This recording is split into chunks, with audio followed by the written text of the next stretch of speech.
네, 시청자 여러분 안녕하십니까. 출발 마케돈 예민수입니다. 나는 제의를 별로 좋아하지 않는다. 괜히 그 자리에 세운 것 같다. 여기서 제의는 제롬 파월이고 말한 사람은 트럼프 대통령입니다. 트럼프가 트위터에다 그렇게 썼대요. 네, 제롬 파월을 제의라고 표현하면서. 지난 10월 3일이었습니다. 현재 금리가 중립금리 수준에서 꽤 멀리 있다. 그 말을 하면서 사실 10월에 급락장에 단초가 됐었는데요. 어제 이제 제롬 파월의 얘기를 다 귀를 기울이고 있었는데, 기준금리가 중립금리 바로 밑에까지 와 있다. 갑자기 또 매로 갔던 파월이 비둘기로 돌아왔던 평가들이고요. 미국 증시가 급등을 했습니다. 다우지수가 2.5%, 나스닥은 3% 가까이 급등을 한 상황인데요. 결국은 그렇다고 보면 우리가 이제 궁금증이 몇 가지 있었습니다. 제롬 파월이 결국 정말 어떤 뚝심으로 저렇게 금리를 생각보다 빨리 가지고 가는 것인가, 철학이냐, 뭐 어떤 컨센서스가 있는 거냐 했는데 결국은 좀 연준 의장으로서 초반에 좀 미숙했다는 걸 지난번에 옐런처럼 그걸 좀 드러내는 것 같습니다. 밀고 가다가 또 이제 여론 압박에 꼬리를 좀 내리는 모양새인데 증시로서는 기다리던 반가운 소식이 왔던 거고요. 이번 주 사실 제일 이게 중요한 뉴스였습니다. 왜냐하면 G20보다도 중요했던 게 G20은 30일, 1일로 넘어가기 때문에 사실 이번 주에 결론이 안 나오거든요. 다음 주 이슈를 끌어다 쓴 거기 때문에 이번 주 가장 큰 이슈를 실마리를 잘 풀어갔기 때문에 기대를 하면서 목요일장을 준비를 해도 될 것 같습니다. 출발 마케돈 1부 시작하겠습니다.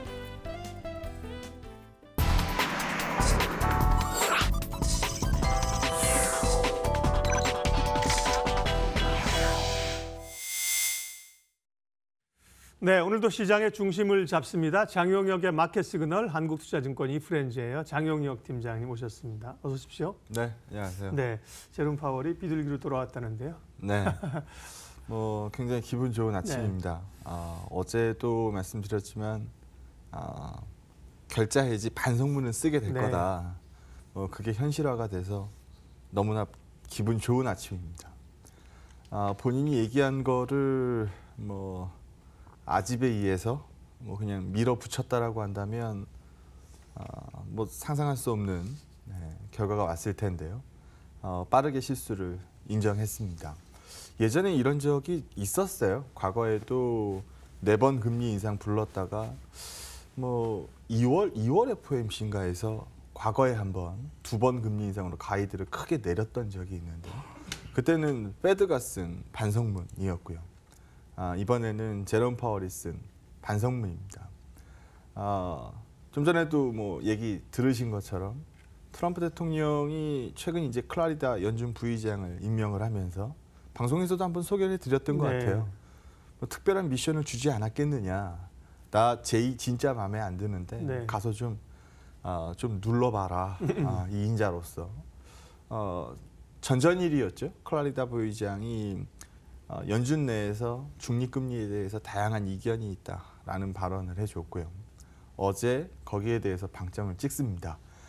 제롬 파월 의장이 과거 10월 증시 급락을 만들어낸 거의 결정적 이유라고 볼 수 있거든요. 왜냐하면 그 이전서부터 미중 무역전쟁 얘기는 계속 있어 왔었던 거기 때문에 10월 급락을 만들어낸 건 전 제롬 파월으로 해석하고 있다는 부분을 방송을 통해서 말씀을 많이 드렸었는데요. 그 부분을 정면으로 뒤집었습니다. 그럼 당연히 업사이드가 크게 부활되는 국면으로 보는 게 맞을 것 같고요.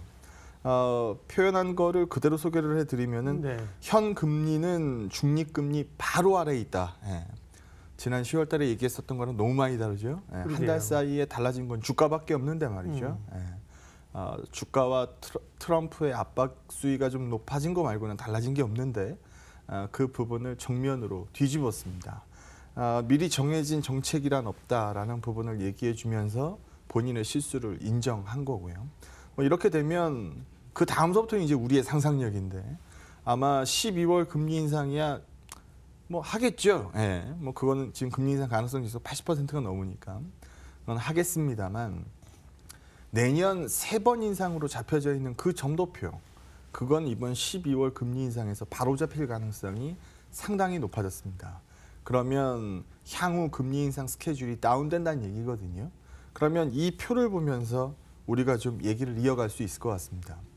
어떻게 보면 내년의 미션 같은 거였어요. 어제 제롬 파월 코멘트를 듣기 전까지는 내년 미션 미국의 금리 인상을 버텨내라. 3번 금리 인상한다라고 하니까 어떻게 한번 니들이 버틸 수 있는지 한번 보자. 이쪽 위를 한번 보시면 제조값이죠. PMI 값이니까 유로존 방향, 일본 방향, 중국 방향, 뭐 한국 뭐 좀 소비가 워낙 안 좋아서 그렇지. 뭐 어쨌든 안 좋습니다. 근데 미국 금리 인상을 버텨낼 수 있겠느냐라는 질문에 대해서 좀 어려울 수도 있어요. 라는 대답을 최근 하고 있었던 상황이고요. 소비값, 뭐 대한민국 대표적으로 지금 소비값 죽고 있는 시장이고요. 여기서 보는 것처럼 유로존, 일본 데이터, 뭐 중국 데이터 할 거 없이 다 하향입니다. 즉 내년에 미국의 3번의 금리 인상 상당히 부담스러웠다는 얘기입니다. 근데 미국이 한 발 물러섰죠? 그러면은 해석이 달라집니다. 같이 좋아질 시간을 벌었다라고 읽을 수 있을 거고요. 향후 예정된 금리 인상 횟수가 몇 번이느냐, 뭐 중립금리가 다소 좀 멀리 있을 수 있다라는 발언으로 2차례 더 그러면 도대체 몇 번 올라간다는 거냐, 3.5까지 가는 거냐라는 불안들을 안고 있었던 상황인데요. 그 가이드 자체가 크게 다운이 됩니다. 그렇게 되면 달러 강세가 둔화되겠죠. 어제도 달러가가 밀렸는데요. 10년물 채권 수익률은 3.05%까지 떨어진 상황이고요. 그래서 시장으로 봤을 때는 중심값이니까 중심값에 부담이 떨어졌다. 그리고 어제 마이크론 반도체가 거의 5% 올랐고 네. 애플 반도체가 거의 4% 올랐고 애플이 거의 한 4% 올랐고 필라델피아 반도체 지수가 2% 좀 넘게 올랐고 그래서 대한민국 IT하고 뗄래야 뗄 수 없는데 어제 나스닥 반등도 보셨겠습니다만 우리 시가 상위의 반등도 일부 추가적으로 끌고 나올 수 있을 것 같습니다. 이 그림 한번 보시면 제롬 파월의 반성문이 어떤 의미를 주는지 이 네모 박스 안을 먼저 한번 보시죠. 이때는 우리가 이런 얘기를 많이 했어요. 야, 이제 대한민국 주식하지 마라. 이거 뭐 어디까지 갈지 모르겠다. 미증시가 이렇게 올라가는데 우리는 계속 이렇게 빠지고 있으니 이거는 미증시 부러지면 우리도 뭐 따이다라는 얘기들 많이 했습니다. 그 이후 시간이 지나온 10월 증시였죠.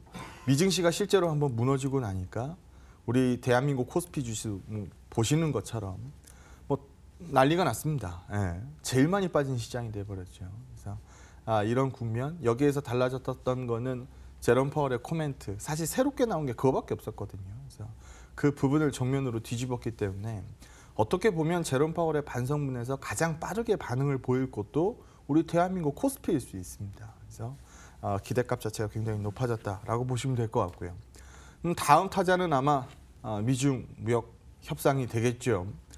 어제 부쩍 그런 기사들이 많이 늘었더라고요. 시장은 그런 기대 별로 안 하고 있지만 서프라이즈가 나올 가능성도 배제할 수 없다라는 얘기를 하던데요. 여기 한번 보시는 것처럼 미국 주요 기업들 중에서 해외 부분이 차지하는 매출액 비중을 보여드리는 겁니다. 기술주, 소재, 뭐 필수 소비재 뭐 할 거 없이 해외에서 매출되는 비중이 이렇게 높습니다.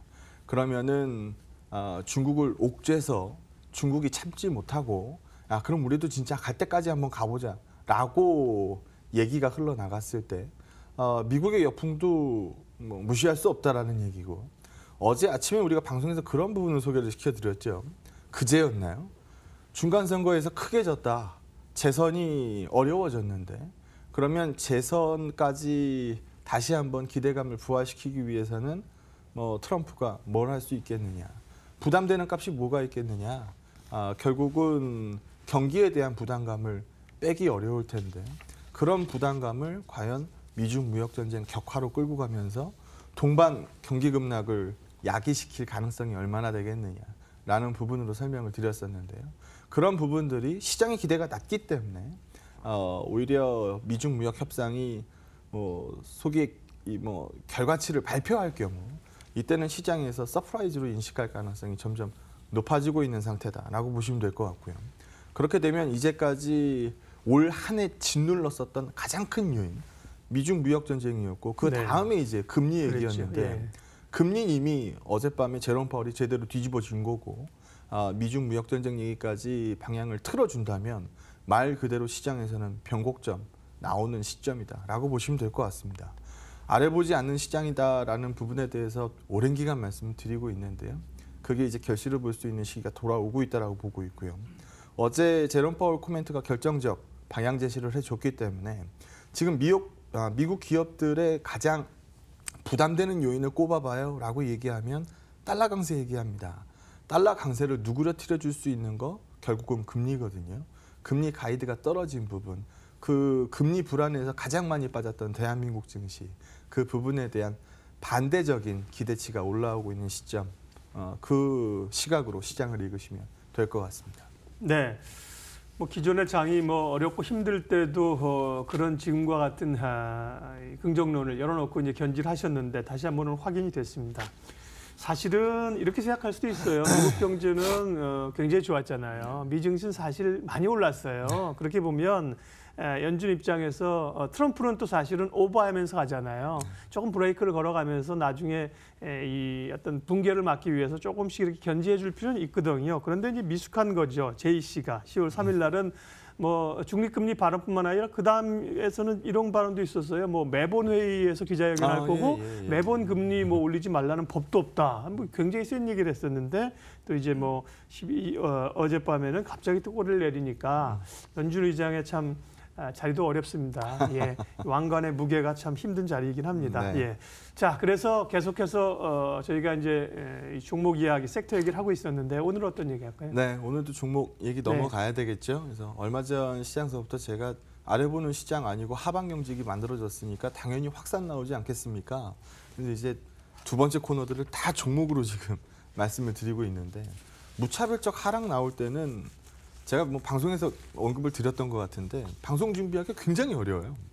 종목 얘기하면은 방송도 재밌고 준비하기도 쉽거든요. 근데 이게 그나물의 그밥 같은 시황 얘기만 하다 보니까 늘 빠질 때는 방송이 참 어려웠었는데 말이죠. 요즘은 종목들이 뜨겁게 반응을 하고 있습니다. 어제도 뭐 똑같은 표현을 써드렸습니다만 10월 29일이 아마 이 종가상으로 2,000피가 안 됐던 날일 겁니다. 지금 2,100 종가 정도 되니까 지수는 5% 올랐지만 종목들 봐라. 종목들은 5% 오른 게 아니다. 무차별적 하락으로 빠질 때는 너나 할 것 없이 빠지니까 어떻게 보면 종목 교체의 절호의 찬스다. 시장이 정신을 차리고 나면 무차별적으로 그냥 괜히 빠졌었던, 묻어 빠졌었던 종목들이 더 빠르게 반등을 보일 테니까 어떻게 보면 지금이 종목 교체의 찬스다라는 부분 말씀을 드리면서 종목들 소개를 많이 해드리고 있는데요. 그 부분 이어가도록 하겠습니다. 먼저 이 페이지 한번 보시죠. 주가가 이렇게 빠졌어요. 코스피 빠진 거고요. 이거 10월 달 선입니다. 여기도 10월 달에 선 하나 긋고 코스닥 빠진 이 지수입니다. 누가 제일 신났을까요? 숏이 제일 신났겠죠. 네. 사람들. 파생 같은 경우에는 양방향 투자가 가능합니다. 시장이 오를 것 같다? 그럼 선물 사면 돼요. 콜옵션 사면 됩니다. 시장이 빠질 것 같다? 그럼 선물 팔면 돼요. 풋옵션 사면 됩니다. 그럼 양방향으로 투자가 열려 있죠. 현물은 사실 현물도 외국인이나 기관 투자자들 같은 경우에는 양방향 열려 있어요. 숏을 사용할 수가 있으니까, 공매도를 사용할 수가 있으니까. 근데 개인 투자자들 공매도 얼마나들 하십니까? 대부분 롱 포지션에 노출되어 있죠. 매수밖에 못한다는 겁니다. 그러면은 주가 저렇게 신나게 빠지는 국면에서는 개인 투자자들은 우울하죠. 대신 숏을 밀고 가는 쪽에서는 신났을 겁니다. 그 숏이 공매도가 여기서 레벨 보시면 아시겠습니다만 이렇게 튀고 올라옵니다. 네, 여기서 보시는 것처럼. 그러면은 공매도의 마지막 스토리를 생각해 봐야죠. 공매도 마지막 스토리는 뭐예요? 쇼커버링이죠. 결국은 사서 갚아야 됩니다. 그래서 레벨이 떨어진 주식들이 지금 뭐 원체 많았었고 그 중에서는 제 가치에 비해서 분명히 밑으로 민 종목들이 뭐 많았었는데요. 그런 종목들 중심으로 커버가 빨리 일어날 수밖에 없습니다. 그러면 수익률 게임의 본격화가 당연히 얘기가 나올 수 있는 시점이다라고 보시면 될 것 같고요. 내년에도 삼성전자 하이닉스의 증익, 증익의 속도 이런 부분들을 강하게 얘기하시는 분들은 없어요. 오히려 감익 얘기를 많이 합니다. 왜냐하면 반도체 가격이 정말 예상대로 내년 저렇게 뭐 빠져버리면 15% 저렇게 빠져버리면 뭐 결국 감익 나오지 않겠습니까? 라는 가이드가 일반적인데요.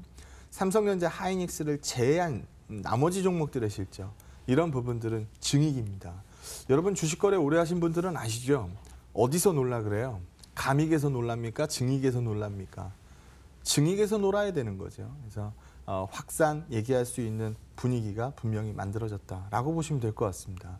그래서 뭘 볼 거냐? 시장값, 네. 예. 뭐 삼성전자 빼고 가겠어요? 뭐 그 부분 뭐 당연히 유효할 거고 지금 저 개인적으로는 굉장히 기다리고 있는 뉴스입니다. 삼성바이오 결론이 나와야 삼성물산 뭐 신저가에서 최근 돌아 나오기 시작했는 우리 방송에서도 언급을 드렸었죠. 10만 원 미터로 한번 밀고 갔다가 바로 회복하잖아요. 그래서 뭐 이런 기대값들 유효할 것 같고요. 혹시나 미중 무역 전쟁이 기대 이상의 성과를 거두는 경우 이때는 뭐 시클리컬 값들도 빠르게 반등이 가능할 거고 요즘 제가 소개시켜드리는 종목들은 패턴이 딱 정해져 있습니다. 굉장히 많이 빠진 자리에서 수급이 돌아 나오면서 머리를 든 종목들. 어제 소개했었던 뭐 네이버도 그렇고 카카오도 그렇고 파라다이스, 뭐 GK에 최근에 뭐 기관들 수급이 급개선된 뭐 음식료 뭐 이런 부분들 다 그 컨셉으로 고른 거거든요. 그래서 낙폭과대에서 최근에 커버를 치거나 아니면 기관들 뭐 종목 시세는 기관들 시세 보는 거니까 기관들 수급 보는 거니까 기관들 수급의 급개선 종목들 이런 종목들 중심으로 계속 종목을 고르시기 바랍니다. 오늘 소개시켜드리는 종목은 얼마 전에 얘기 한번 했었던 종목이에요. 코스맥스입니다. 제가 콕 집어서 얘기했어요. 그때 화장품 급락했을 때 더 빠지겠냐. 그 이후에 화장품 주가도 최근에 머리는 들었거든요. 그때 제가 한 종목 딱 찍어서 화장품 내에서는 코스맥스 보겠습니다 라고 말씀을 드렸는데요. 최근 코스맥스 분위기 굉장히 좋습니다. 어제 나온 발표는요. 중국에서 이제 일반 화장품 이제 사전 허가제에서 등록제로 바꿨죠. 이제 치고 나가려면은 6개월, 8개월 걸리던 것들이 아마 한 3개월 정도 기간이 축소될 것으로 보여집니다. 여기 중국향 우리 대한민국의 화장품 수출 실적 보시면은 여기서 보시는 그림처럼 최근 뭐 높아지고 있는 분위기이고 과거 연도에 비해서도 나쁘지 않아요. 인바운드가 까지면서 뭐 면세에 대한 우려나 뭐 이런 부분들은 뭐 예전에 반영 많이 했었던 거고 실제로 중국에서의 수출 데이터는 나쁘지 않습니다. 여기도 보시는 것처럼 화장품 수출액 같은 경우에도 최근 크게 밀린 이후에 재반등 보여주고 있는 상황입니다. 그렇게 되면 중국 스토리 뭐 결국 얘기 안 할 수 없어요. 과거에 화장품 얘기할 때 우리 논리는 딱 하나였거든요. 중국인들이 예뻐지기 시작한다. 별의 소음 그대를 보고 전지현 쓴 화장품을 쓰기 시작한다라는 거였습니다. 그래서 그 컨셉을 다시 한번 녹여보는 거죠. 우리 브랜드 화장품들도 좋습니다만 중국에서 최근에 로컬 화장품들의 강세가 워낙 강합니다. 그래서 특히 중저가 라인이면은 그런 부분들이 더 명확하게 드러나는데요. 그럼 거기에 포커스를 맞춰서 가장 긍정적으로 스토리를 녹일 수 있는 건 뭐가 되겠습니까? 로컬 화장품들의 생산을 담당하는 우리 대한민국 ODM 업체들, 결국 코스맥스 얘기가 나올 수밖에 없습니다. 중국 스토리 최적화에 대해서 얘기를 하고 있는 거고요. 코스맥스의 해외 매출 비중, 전체 매출 대비해서 얼마나 차지하고 있느냐라고 보시면 50% 이상 구간입니다.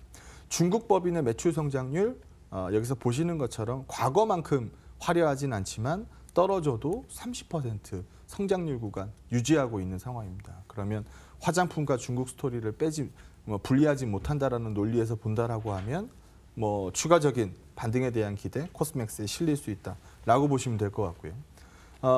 발목을 잡고 있었던 건 사실 코스맥스 USA예요. 미국 법인의 적자폭이 워낙 컸다라는 건데 여기서 보시는 것처럼 적자폭이 크게 축소되기 시작한 거고 중국 법인은 돈을 견조하게 잘 벌고 있으니까 견조한 중국, 턴어라운드 미국 이렇게 해석할 수 있을 것 같습니다. 그래서 여기도 대표적으로 수급 급개선 종목 중에 하나니까요.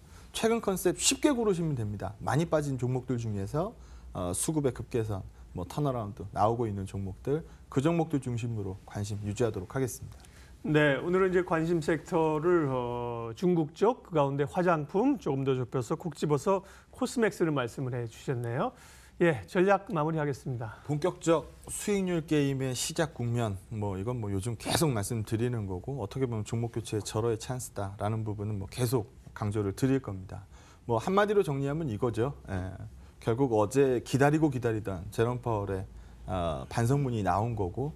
결자 해지라고 했습니다. 10월 급락을 만들어냈었던 장본인인데요.